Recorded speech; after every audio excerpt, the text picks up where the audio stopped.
అందరికీ నమస్కారం. ఈరోజు మనం లలితాదేవి యొక్క చరిత్ర గురించి తెలుసుకుందాం. అసలు లలితాదేవి ఎలా పుట్టారు, అమ్మవారు ఎలా పుట్టారో, అలాగే లలిత సహస్రనామం అనేది ఎలాగొచ్చింది, దీని గురించి మనం వివరంగా ఈ వీడియోలో తెలుసుకుందాం. ఈ వీడియోని పూర్తిగా చూడండి. అలాగే నా వీడియో కనుక నచ్చితే లైక్ చేయండి, సబ్స్క్రైబ్ చేయండి, ఒక హైప్ బటన్ని ప్రెస్ చేయండి. మరింత మందికి రీచ్ అవ్వాలంటే హైప్ అనేది ప్రెస్ చేస్తే మరింత మందికి రీచ్ అవుతుందన్నమాట. సో మరి లేట్ చేయకుండా అమ్మవారి చరిత్ర గురించి తెలుసుకుందాం. తారకాసురుని సంహారం కోసమే దేవతలందరూ శివుడి దగ్గరికి వెళ్తారు. పరమశివుడు మంచి తపస్సు చేస్తూ ఉంటాడు. అయితే శివుణ్ణి ఎలా కదిలించాలో తెలియక మన్మధుడిని పంపిస్తారనమాట.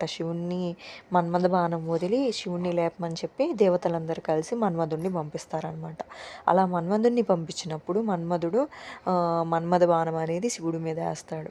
అప్పుడు మంచి తపస్సులో ఉన్న పరమేశ్వరుడు కోపోద్రిక్తుడే మూడో కన్ను తెరిచి మూడో కన్నుతో మన్మధుడిని భస్మం చేస్తాడనమాట.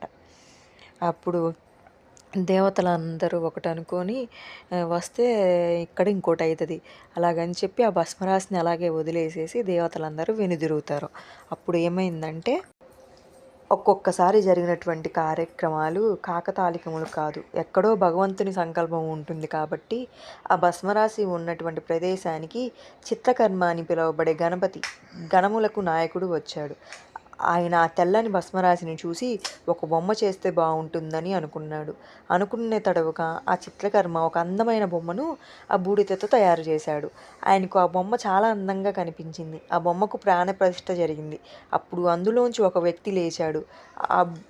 ఆ బూది పరమశివుడు కోపంతో మూడో కంటిని తెరిచినప్పుడు మన్మధుడు భస్మమైనటువంటిది బూడిది కాబట్టి ఆ బూడిని నుంచి తయారైన వ్యక్తి కనుక అలాంటి వ్యక్తిని చూసిన చతుర్ముఖ బ్రహ్మగారు బండా అని పిలిచారు. అంటే ఆ వ్యక్తికి అనుకోకుండానే నామకరణం జరిగిపోయింది. అంటే ఆ వ్యక్తికి బండాసుడు అనే నామం అనేది అలాగైందనమాట.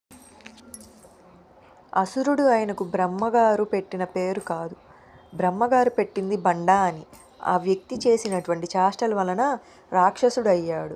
ఆ బండాసురుడితో ఇంకో 2 సోదరులు కూడా జన్మించారు. వారు విశుక్రుడు మరియు విషంగుడు.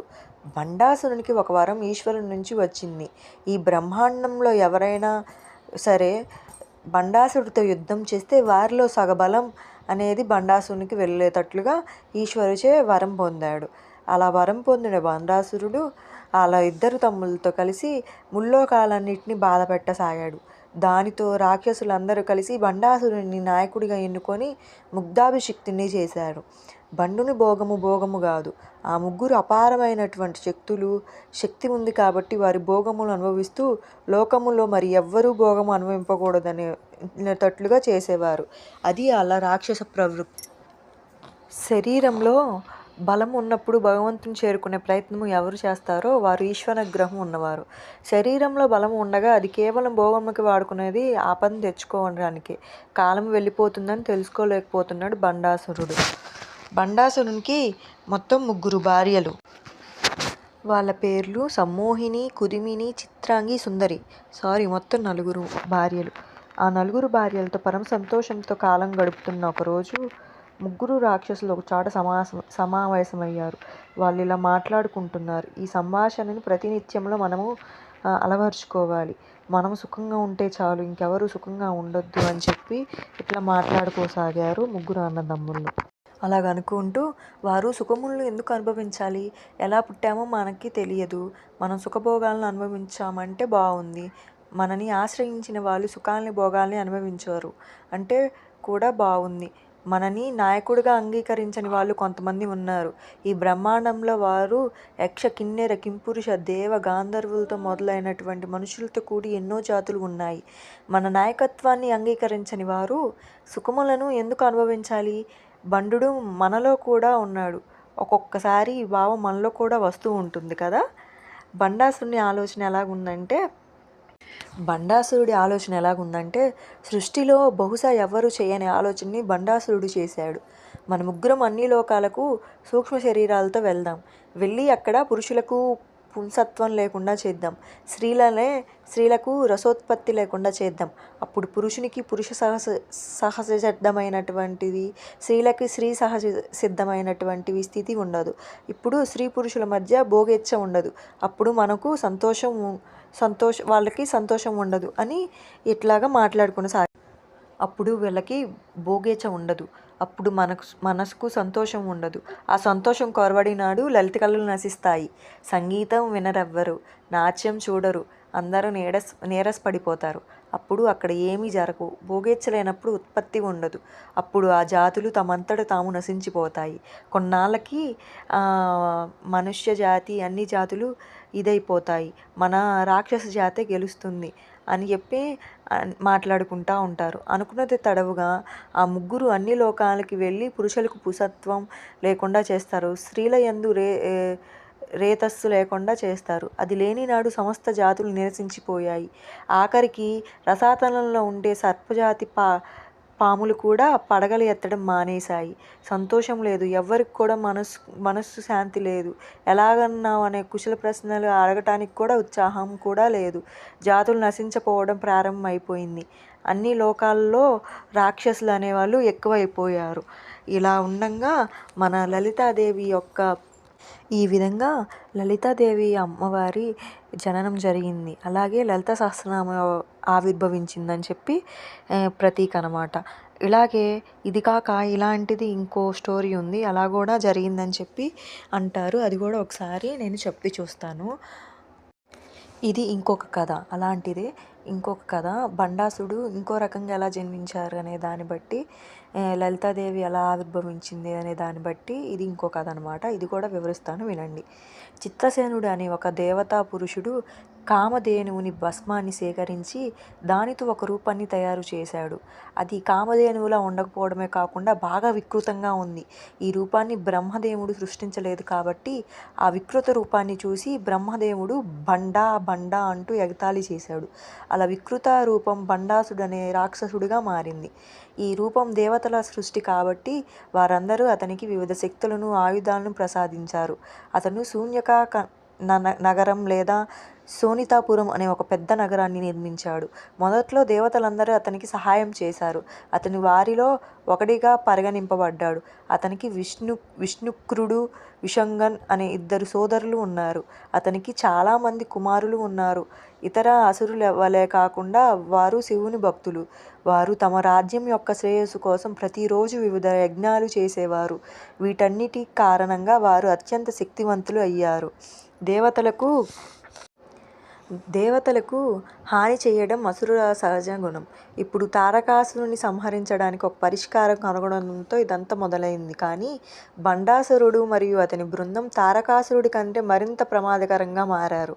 ఆ సమయంలో తారకుని ఎవరూ పట్టించుకోలేదు. దేవతలందరూ కఠోరమైన, చాలా సుదీర్ఘమైన యజ్ఞం చేసి లలితామాత అనుగ్రహాన్ని పొందారు.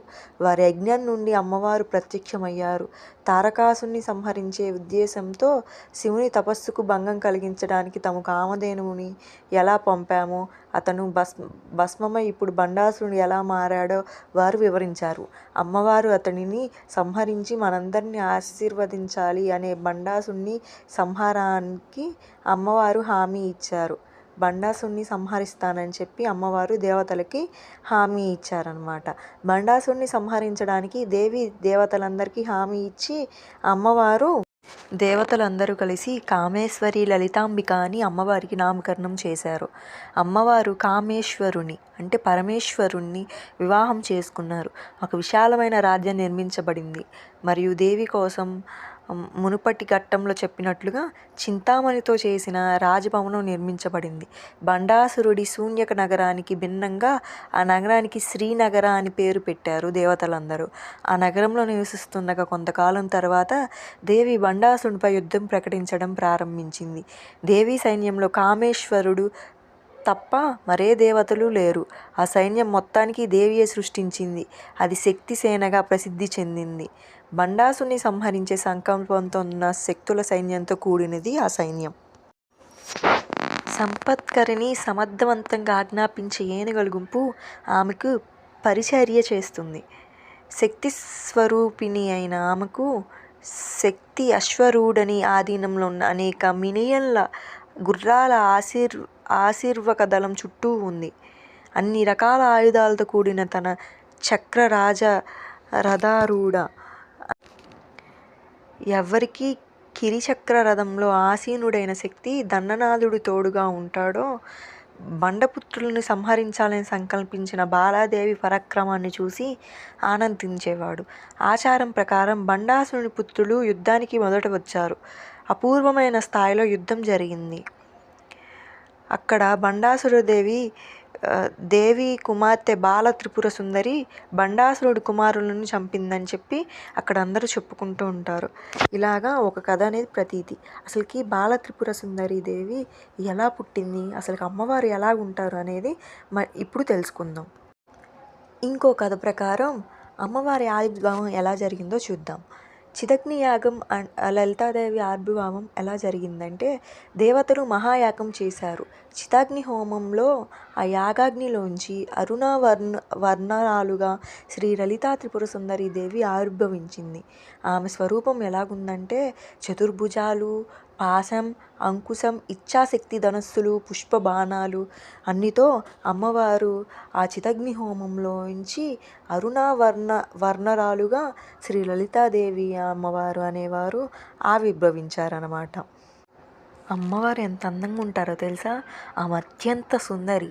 చంపక, అశోక, పున్నాగ పుష్పముల సువాసన వెదజల్లే నల్లని దట్టమైన పొడవాటి జుట్టు కలిగి, నుడిటిపై కస్తూరి తిలకం ధరించి, మన్మధుని ఇంటి ద్వారంలా కనిపించే కనురెప్పలు కలిగిన, స్వచ్ఛమైన స్ఫటిక సరస్సులో ఆడుకుంటున్న చేపల వంటి కళ్ళు తిరిగి, నక్షత్రాల కంటే ఎక్కువగా ప్రకాశించే ముక్కు పుడకలు, సూర్యచంద్రుల వంటి చెవులు, పద్మరాగానికి అద్దంలాంటి చెంపలు కలిగి, అందమైన తెల్లని దంతాల వరుసలతో, కర్పూరంతో తాంబూలం నములుతూ, సరస్వతి వీణ నుండి వెలువడే నాదం కంటే మృదువైన స్వరం కలిగి ఉంది. సాక్షాత్తు శివుడే కళ్ళు తిప్పుకోలేనంత అందమైన చిరునవ్వుతో, మంగళసూత్రం మరియు అందంగా ప్రకాశించే డాలర్లతో కూడిన హారాలు ధరించి, ఈశ్వరుని అమూల్యమైన ప్రేమను కోనగల వక్షోజాలతో, పొత్తికడుపు నుండి పైకి లేచిన పలుచని అందమైన రోమాల వరుసతో, 3 అందమైన మడతలతో కూడిన పొత్తికడుపుతో, ఎర్రని గంటలతో కూడిన దారంతో కట్టిన ఎర్రని పట్టు వస్త్రాన్ని ధరించి ఉంది. కామేశ్వరుని హృదయాన్ని దోచుకునే తొడలు, విలువైన రత్నాలతో చేసిన కిరీటాల వంటి మోకాళ్ళు, వయ్యారమైన కాళ్ళు, తాబేలు వీపుని పోలిన పాదాల పైభాగం, భక్తుల మనసులోని చింతనలు పోగొట్టగల రత్న కంచిత దీపాల వంటి పాదాలు మరియు బంగారు ఎరుపు రంగు శరీరం కలిగిన ఆమెను కామేశ్వరునికి ఇచ్చి వివాహం చేసి మహామేరు పర్వతం పైన ఉన్న శ్రీనగరంలో ఉంచారు. హయగ్రీవుడు అగస్త్య మహర్షికి శ్రీ లలితాదేవి అవతార గాథను వివరిస్తాడు. అందులో ఆయన శ్రీ లలితాదేవి నివాసం అంటే శ్రీపుర, పంచదశాక్షరి, శ్రీ యంత్రం, శ్రీ విద్య, శ్రీ లలితాంబిక మరియు శ్రీ గురువులు ఏకత్వాన్ని వర్ణిస్తాడు. అయితే హయగ్రీవుడు శ్రీ లలిత సహస్రనామం గురించి ప్రస్తావించడు. అగస్త్య మహర్షి లలిత సహస్రనామం గురించి తనకు జ్ఞానోదయం కలిగించమని హయగ్రీవుడిని పదే పదే అడిగినప్పుడు హయగ్రీవుడు శ్రీ లలిత సహస్రనామం ఎందుకంత దివ్యమైనది మరియు పవిత్రమైనదో కారణాలను వివరిస్తాడు. చివరగా దాని జ్ఞానాన్ని అత్యంత సామర్థ్యం మరియు ఉన్నత గలవారికి మాత్రమే ఎందుకు అందించాలో కారణాన్ని ఆయనకి తెలియజేస్తాడు. మొదట్లో దానిని ఎవరు ఆచరించలేదో కూడా ఆయన అగస్త్య మహర్షికి కారణాలు చెబుతాడు. హిందూ పురాణాల ప్రకారం లోకతాంటకుడైన బండాసురుడు అనే రాక్షసుని అంతం చేయడానికి ఆదిపరాశక్తి శ్రీ లలితాదేవి అవతరించింది. శ్రీచక్రానికి అధిదేవతగా, త్రిపురాంతరయంలో 2వ శక్తిగా కొలవబడే శ్రీ అమ్మవారి ఆవిర్భావ కథ బ్రహ్మాండ పురాణంలో అద్భుతంగా వర్ణించబడింది. అవతరణ కథ. చిదగ్ని కుండం. బండాసురుని బాధలు భరించలేని దేవతలు, మునులు లోకరక్షణ కోసం ఒక గొప్ప యాగం తలపెట్టారు. ఆ యాగంలో వెలువడిన చిదగ్ని కుండం అంటే జ్ఞానాగ్నిగుండం నుంచి దివ్య తేజస్సుతో అమ్మవారు ఉద్భవించారు. లలిత త్రిపుర సుందరి అనగా అమ్మవారు ఎలా ఆవిర్భవించినారు అనగా, అలా ఆవిర్భవించిన అమ్మవారు శ్రీ లలిత సుందరి ధరిగా ప్రకాశించారు. ఆమె దివ్య సౌందర్యం, చిరునవ్వులు కారణంగా లలిత అనే నామం సార్థకమైనది. శ్రీమాత. అమ్మవారి ఆవిర్భావం తర్వాత అమ్మవారి ఉద్భవం తర్వాత అమ్మవారి తేజస్సు నుంచి శ్రీ కామేశ్వరుడు అనే దేవుడు ఉద్భవించాడు. వాళ్ళిద్దరూ వివాహం చేసుకొని శ్రీనగరం అనగా శ్రీపురం అనే నగరంలో నివాసం ఉండసాగారు. కామేశ్వరుడు అనగా శివుడు అన్నమాట. బండాసురుని వధ. దానంతరం బండాసురుని వధించి అమ్మవారు చివరిగా శ్రీ లలితాదేవి మహాకామేశ్వరాష్టం ప్రయోగించి ఆ రాక్షసుని అతని నగరమైన శూన్యకా నగరాన్ని సమూలంగా నాశనం చేసింది.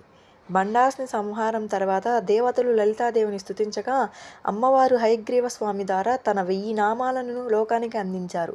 ఇదే శ్రీ లలిత సహస్రనామం. ఇది భక్తులకు సర్వసుఖాలను మోక్షాలను ప్రసాదిస్తుందని అందరూ నమ్ముతారు. ఓం శ్రీ లలితాదేవ్యే నమః. ఇది ఇవాల్టి లలితాదేవి యొక్క చరిత్ర. అలాగే లలిత సహస్రనామం అనేది ఎలా ఆవిర్భవించింది అనేది దానికి ఈ వీడియోలో ఏమన్నా తప్పులు దొరికితే కనుక క్షమించండి.